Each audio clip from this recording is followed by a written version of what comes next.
We have an update now on one of the biggest stories that we have brought you all year, the survival of a young Washington couple who got caught in a devastating wildfire last year. The Cold Springs fire burned everything in its path, and for Jake and Jamie Hyland, it cost them everything. This area of Okanogan County is remote, it is undeveloped, and it is completely cut off from technology.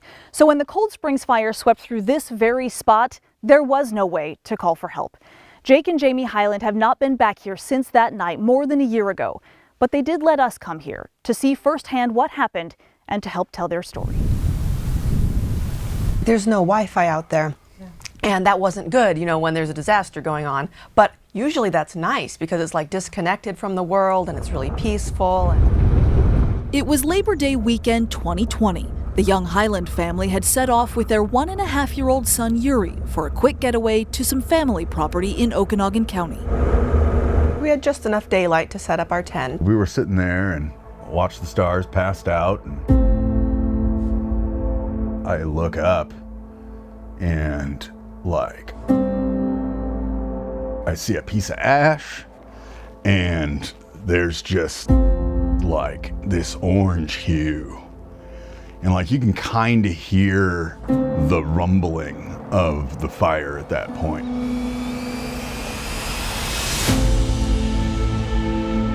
I ran back and I'm like, Jamie, we gotta go. We had 3 different options. We could try and hide in the Quonset hut, but we thought we'll probably turn into toast in there. We could try and go back up the road, but that was really the direction the fire was coming from. The third option was to try and get to the river. So we hopped in the car with our son and zoomed as fast as we could. Like I'm like sticking my head out the window trying to like see. Like, I mean, it was terrible. But it was dark and the ground was uneven and dangerous. We hit a rock and it stopped us. Like there was a slight like jerk. We all recovered pretty quick. Jacob punctured his lung and didn't realize it in the moment. No clue. The adrenaline. They had no choice but to get out and run. So what happens after you had to abandon the truck? Once we got into the valley, it was like a dried creek bed. And like we're running through that and like, I mean, it's treacherous in the daylight with, you know, boots on. Like, I mean, let alone the middle of the night by yourself running for your life. The wind was blowing hard that night. It's estimated the fire was moving 50 to 60 miles an hour. So when it became obvious that they would not be able to outrun the flames, they took shelter at a rock face like this one. They got as close to each other as they possibly could. They formed a little shelter around their baby and they prayed. When it touched me, like when that moment happened, I mean, it's like time stood still, the screaming, the world's on fire. When the fire first came, I'm looking at it, it's like right there. And it was like, I thought we were gonna make it to the river. I didn't think everything was gonna end like this. And then the flame was there and it was, you know, it hurt and everything, but it was like, oh, okay, I'm going to die now. We are all, me, my husband, our child, our other child inside. My little family is about to be in heaven. And then the flame passed away and it's like, oh, we didn't die. So we sat there for a little while and we thought, okay, we still might die. And then we talked about it and prayed for wisdom again and decided we are still going to try to get to the river. We were well past the point of exhaustion, but we kept going and going because we're like, we need to get to a hospital. We need to get help for our baby boy. Did Yuri get burned? Or do you think it was the smoke? Or both? It was probably the smoke that ultimately caused him to pass away. But yeah, he suffered some burns too. And I remember just Jacob's voice as he held him close and said, I'm sorry, I know it hurts, I'm sorry. Finally, they made it to the Columbia River. But they decided their best bet was to keep going to try and find help at the Chief Joseph Dam, roughly 10 miles away. When we got to the cove that was impassable, we were trying to find, is there any way, like, can we climb up it? But our hands were too destroyed. Could we get around it? We'd have to like swim, and like, how do we carry our son, and are we even capable of swimming right now? And then Jacob said, I think he's dead. So we went back to the shore and we looked and there was just a little bit of breath left. He was just barely alive. So we all lay down and cuddled together and held him close and whispered a blessing and a send-off and told him that heaven is a good place and Jesus loves children and we'll see him there sooner or later. And we all three fell asleep together. And when we woke up, he was gone.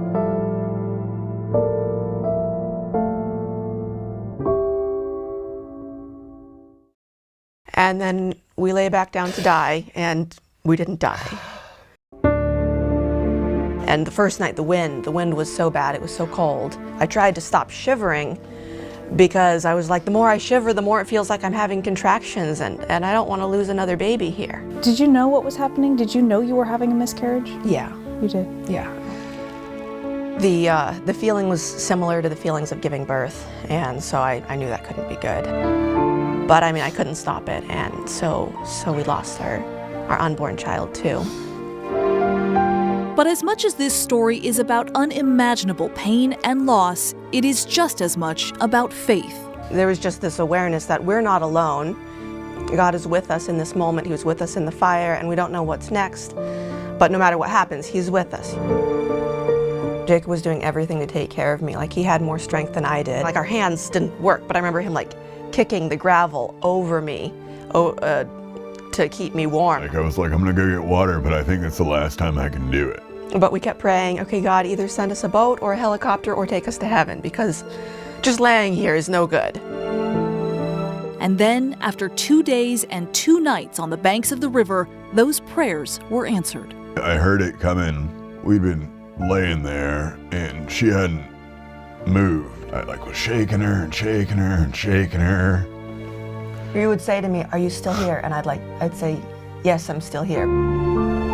The two were immediately rushed to the hospital in Brewster and then airlifted to the Harborview Burn Unit in Seattle. But I remember they couldn't find a vein to get an IV going, so they had to drill into my leg. And the next 28 days were a blur of surgeries, skin grafts, and deep waves of grief. Watching the life go away from my child's eyes. It's not right. We just miss him, and we never got to see him be a big brother, and we never will now. Then came the news that Jamie could never again have children. I'd wanted to be a mom for so long, and then I finally got to be with the most perfect child. I'm not just a woman hoping to be a mom someday. I am someone who has experienced motherhood and then had it taken away. This is something way beyond like a physical pain. It's like a separation of love. But even in the agony of their loss, the Hylands believe there is a reason they survived. Do you still feel like there's a plan for you, even though the plan you thought you had has changed dramatically? Yeah, it can all change what, the ideal situation of the plan A could be. But God can work out a plan B, he can work out a plan C, and we just take one day at a time and figure out what that's going to be. Now they are moving forward with a new plan, trying for another baby through surrogacy. If I'm here on earth to do anything, it's to be there for the growing and the experience of life. To be a dad? Yeah, to be a dad. What was the process like for the two of you to ultimately decide that you did want to go that route? Was that a hard decision? Yes and no. On the one hand, it was kind of like a no-brainer, like this is our only option left. But on the other hand, there's moments when my emotions are like, do I even want more kids? Because they won't be him. But there's also the role of being a mother and the love of a mother, and that I can give to someone else. That's why I hope we have kids. Cause I need I want to love again. Like, my son was everything. He was the light of our world. He was everything. And just as before, their faith is leading the way. Even after your body is destroyed and your heart is crushed and like the only thing you have left is somebody to hold your hand, you know, kind of. And like, life still goes on. Like the birds still chirp, like the sun still rises. Just because this pain takes up my whole heart doesn't mean that there's not room for my heart to expand and grow and be filled with more things too.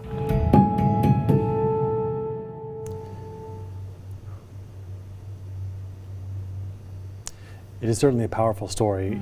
You interviewed the Hylands back in October, right? I did. And you've stayed in contact with them over the course of the last couple of months. Yeah, I check in with them pretty consistently. We've gotten a lot of donations here. I just sent them a care package maybe a week or so ago.